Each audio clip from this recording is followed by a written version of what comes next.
अच्छा, मुझे ना आज तक इस बात की समझ नहीं आई कि जब भी बहू या बीवी कभी मायके जाती है तो उसके वापसी पे सबके चेहरे क्यों उतरे होते हैं। क्यों इतनी बातें, इतना मूड और इतना झगड़ा क्यों हो जाता है।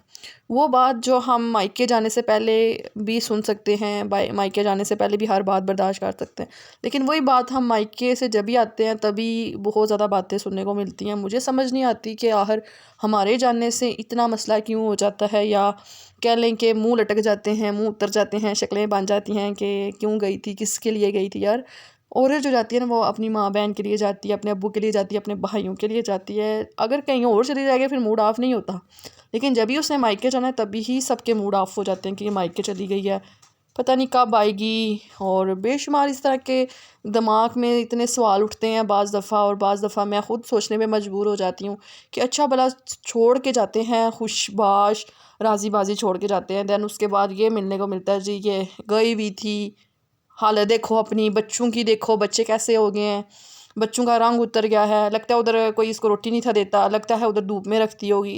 इनके बेशुमार किस्म के सवालात उठते हैं जहन में। और ऐसे ही मैं आपको बताती चलूँगी कि आज का जो भी व्लॉग होगा, सबसे पहले तो मैं आपको बताती चलूँ कि यहाँ पे तकरीबन 12:30 बजे का टाइम है। बिस्तर वगैरह सेट किया, बिस्तर निकालूंगी, नाश्ता वगैरह बनाऊंगी, और उसके बाद जो है ना दिन का खाना वगैरह जो भी होगा वो आप लोगों के साथ शेयर करूंगी, और कुछ बातें वगैरह होंगी। अस्सलाम वालेकुम, कैसे हैं आप सब लोग। आई होप कि आप सब ठीक होंगे और मज़े में होंगे। अल्हम्दुलिल्लाह से मैं भी ठीक ठाक हूँ यार। जब भी मायके जाना होता है तभी कोई ना कोई प्रॉब्लम हो जाती है, कोई ना कोई इशू ज़िंदगी में चल पड़ता है। हर दफ़ा बंदा एक सब्र और बर्दाश्त कंप्रोमाइज़ कर करके इंसान थक जाता है। तो मैं आपको बताती चलूँ कि मैं गई हुई थी ना अपने मायके। तो जब भी जाना होता था ना तो फिर वापसी पे इनके मेरे इन-लॉज़ ने कभी मुझे मना नहीं था किया कि तुम मायके क्यों जा रही हो। वो तो मुझे खुद फ़ोर्स करते हैं कि जाओ तुम घर जाके रहा करो, कोई मसला नहीं है तुम्हारे अम्मी अब्बू का घर। आज तक मेरे इन-लॉज़ ने कभी मुझे ये नहीं कहा कि तुम क्यों जाती हो, किस लिए जाती हो। और मुझे ऐसा कमेंट आया हुआ था कि यार हम मायके जाती हैं तो पीछे से सास का, नंद का मुँह बन जाता है, सबके मुँह बन जाते हैं कि तुम मायके क्यों आती हो, ठीक है, मायके क्यों जाती हो, ठीक है। तो वो बात मैं आज आप लोगों के साथ करने जा रही हूँ। वाक़ई में यार सबके मुँह बनते हैं, और मेरे इन-लॉज़ ने कभी मुझे मना नहीं किया। हाँ, मेरे हस्बैंड मुझे मना करते हैं, क्योंकि मुझे लगता है कि मैंने अपनी ज़िंदगी जो है ना अपने ससुराल वालों के साथ नहीं गुज़ारनी, मुझे अपनी ज़िंदगी अपने हस्बैंड के साथ गुज़ारनी है। जैसा वो बोलेगा मुझे वैसा ही करना पड़ेगा। तो मैं आपको अपनी बात बताऊँ ना, तो मैं कल परसों गई हुई थी अपनी अम्मी के घर ना। तो मैंने बहुत ज़्यादा बहस करके अपनी अम्मी के घर गई, और दैन उसके बाद जब वापस आई ना तो पता नहीं यार एकदम से मूड ऑफ हो गया। कोई समझ नहीं आई कि इन शोहरों को आखिर ऐसी कौन सी बात नज़र आ जाती है मायके में, या ऐसी कौन सी हरकत नज़र आ जाती है, या कह लें कि पता नहीं इनको क्या हो जाता है जो अचानक से लड़ना शुरू कर देते हैं जी आज के बाद ये हो जाएगा तो वो हो जाएगा, तुमने मायके नहीं जाना। तो वो बेशुमार किस्म के ऐसे सवाल उठते हैं जो बंदे से नहीं बर्दाश्त होते। तो फिर इंसान को ना कोई फ़ैसला करना पड़ता है। हर जगह से दिमाग इंसान का सुन्न हो जाता है। तो फिर मैं वापस आई ना तो बस ऐसी बैठी हुई थी, तो किसी बात पे झगड़ा हो गया हमारा। मैं ना बहुत ज़्यादा तंग आ गई हूँ कि बंदा एक प्रॉब्लम होती है, 100 ज़िंदगी में इंसान के मसले मसाइल होते हैं, फिर बंदा इनके सुनने बैठ जाता है जी, ठीक है। तो फिर मैंने कहा चलो छोड़ो यार, सारी बातें होती रहीं। लेकिन मैं वो बात करने जा रही हूँ कि ना तो हस्बैंड का होना चाहिए कि आप अपनी बीवी को मायके भेज रहे हैं और बाद में उसके मायके की कोई बुराई करें उसके सामने, और ना ही इन-लॉज़ को चाहिए कि वो जो है ना अपनी बहू की, वो अपने मायके की भी उसकी कोई बुराई करे किसी के सामने।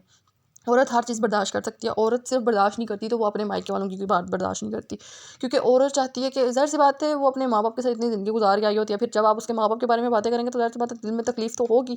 अगर वो आपके माँ बाप के बारे में बातें करेगी लोगों के साथ तो फिर आपको भी तो तकलीफ़ हो सकती है ना। सो इसलिए कि यार जब भी बच्चे नानों के घर जाएँ, ठीक है, कभी उसकी माँ को ये ना बोलें कि आपके बच्चे जो है ना बहुत ज़्यादा उधर जाके कमज़ोर हो जाते हैं, आपके आपके बच्चे का कलर ख़राब हो जाता है। कोई नहीं यार, जितना प्यार दादा दादी करते हैं इतना प्यार नाना नानी भी करते हैं, बहुत ज़्यादा प्यार करते हैं, ठीक है।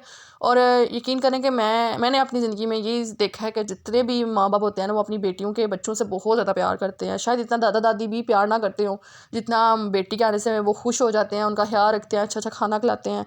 तो ये फिर हर चीज़ देखनी पड़ती है, हर चीज़ को आप नज़रअंदाज नहीं कर सकते ना।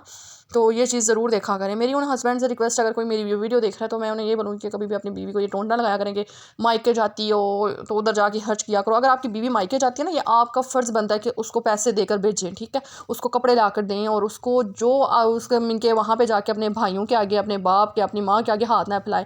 इसमें आपकी गैरत उठती है, ठीक है। और यकीन करें कि मैं जब यहाँ से जाती हूँ ना तो मैं अपना खर्चा पूरा करके जाती हूँ। आज तक कभी ऐसा नहीं हुआ कि जाके मैंने कभी अपने अब्बू के और भाइयों के आगे हाथ फैलाए हों।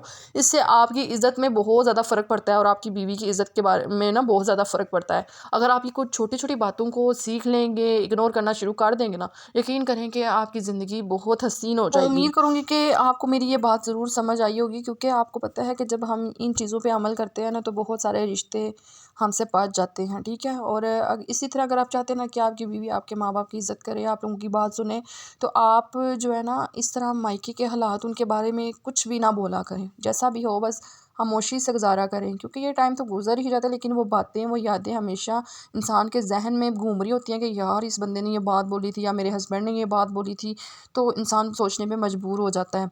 तो कभी-कभी ना हर चीज़ पे आप खामोश हो जाया करें। बाज़ दफ़ा मेरे हस्बैंड बोलते हैं ना कि आप जा रही हो तो आप उधर जाके अपने बेटे का ख़्याल नहीं रखोगी, उसका ध्यान नहीं रखोगी, और मुझे फिर उस टाइम बहुत ज़्यादा गुस्सा आता है, क्योंकि गुस्सा आना चाहिए यार, क्योंकि मैं एक माँ से बढ़कर कोई अपने बच्चे का ख़्याल नहीं रख सकता ना, तो ज़ाहिर-सी बात है। फिर मैं जब जाती हूँ वापस, तो फिर हस्बैंड कहते हैं जी आप इसको तो लेकर गई हुई थी, देखो ये कैसी बात कर रहा है या क्या सीख के आ गया। वो फिर बातें तकलीफ़ देती हैं इंसान को। ज़रूरी नहीं होता कि हर जो है ना बात तकलीफ़ नहीं देती, हाँ देती हैं बहुत ज़्यादा। अच्छा, मैं फिर जब जाती हूँ ना मायके, तो मैं खर्चा लेकर जाती हूँ अपने हस्बैंड से। फिर मैं एक चीज़ तकरीबन 10 रुपए की भी कोई चीज़ मंगवानी होगी या 1 रुपए की भी, तो मैं कभी भी अपने भाइयों के आगे हाथ नहीं फैलाती। हाँ, वो अपनी मर्ज़ी से मुझे अगर कुछ ला देते हैं, सो बिस्मिल्लाह, मैं कभी मना नहीं करती। तो अब भाई भाई ला दें, भाभी ला दें, अब्बू ला दें, मैं कभी मना नहीं करूँगी।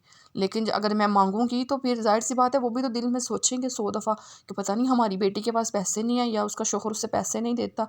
तो ये जो काम है ना, ये नहीं करने चाहिए। पैम्पर्स का खर्चा, बच्चों के दूध का खर्चा, ठीक है, ये आप लेकर जाया करें। और ज़रूरी नहीं होता कि हर बात जो है ना आप लोगों को बतानी पड़े, इन चीज़ों पे अमल किया करें। तो मैंने अक्सर घर उजड़ते हुए देखे हैं यार, सिर्फ़ इन्हीं बातों पे जी। आप पैसे खर्चा नहीं देते, आप खर्चा नहीं देते, तो आप अपना खर्चा लिया करें। थोड़ा बहुत ही सही, लेकिन ज़्यादा नहीं, ठीक है? जितनी हस्बैंड के पास पैसे हैं, आप अपना खर्चा ज़रूर लेकर जाया कल ना करें। मैं अम्मी की बरसी थी ना, तो मेरे हस्बैंड ने नाश्ता को नहीं था किया हुआ, तो नाश्ता अपने लिए बना लेते हैं, चाय वगैरह या कोई चीज़ ना अपने लिए बना लेते हैं। तो मुझे कहते हैं आपने कब आना है? मैंने नाश्ता करना है। यकीन करें कि मैं उधर बैठी रही हूँ, तो मैं उधर खाना भी नहीं थी खा रही। यकीनन भाभी ने बोला चलो आ जाओ तुम भी खा लो ना। मैंने कहा चलो मैं थोड़े बहुत खा ही लेती हूँ। फिर मैं आते साथ ही मैंने चाय वगैरह रखी और मैंने कहा चलो मैं अपने हस्बैंड के लिए ना कोई अच्छा सा खाना वगैरह बना लेती हूँ। मुझे कहते हैं मैंने खाना नहीं खाना, जो ख़त्म से लेकर आई हो मैं वो रात को खाऊंगा, मुझे अभी इस टाइम ना मुझे पराठा बना के दो। मैंने कहा चलें ठीक है, मैं ऐसा करती हूँ, आपके लिए पराठा बना देती हूँ।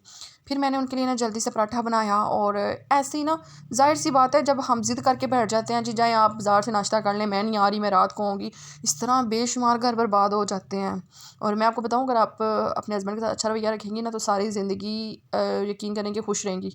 अगर उसी हर शौहर को जिसको आपसे इतनी उम्मीदें होती हैं, उसी को आप उससे बहस करनी शुरू कर दें, जी मैं नहीं आ रही, बाज़ार से खा लें, रात को आ जाऊँगी या कल आ जाऊँगी, तो फिर बहुत लड़ाइयाँ होती हैं ज़िंदगी में, फिर ज़िंदगी में सुकून नहीं होता। फिर इसीलिए लड़कियाँ कहती हैं यार हमारी ज़िंदगी में सुकून नहीं है, पता नहीं हमारी ज़िंदगी में सुकून कब आएगा। तो ये चीज़ें जो होती हैं ना, इन पे आप कंप्रोमाइज़ अभी किया ना करें। मेरा बेटा और मेरे हस्बैंड आ गए थे ऑफ़िस से, तो बस फिर मैंने क्या किया कि मूली मैंने क्रश की हुई थी, मुझे का रिक्वेस्ट आई थी कि आप मूली वाला पराठा बनाएँ, तो मैंने कहा चलें आज उनकी रिक्वेस्ट पे वो भी रिकॉर्ड कर लिया जाए। तो फिर मैंने ना बस मूली वाला पराठा बनाया अपने लिए भी और अपने हस्बैंड के लिए भी। बस थोड़ी देर पहले नाश्ता किया था, फिर मैंने कहा चलो मैं भी खा लेती हूँ, फिर रात को ना चाय या अंडे चल जाएँगे, तो फिर मैं रात को खाना वगैरह नहीं खाऊँगी। तो चला जी, मुझे दुआओं में याद रखना है। इंशाल्लाह मिलेंगे एक अच्छे से व्लॉग के साथ। ओके जी, अल्लाह हाफ़िज़।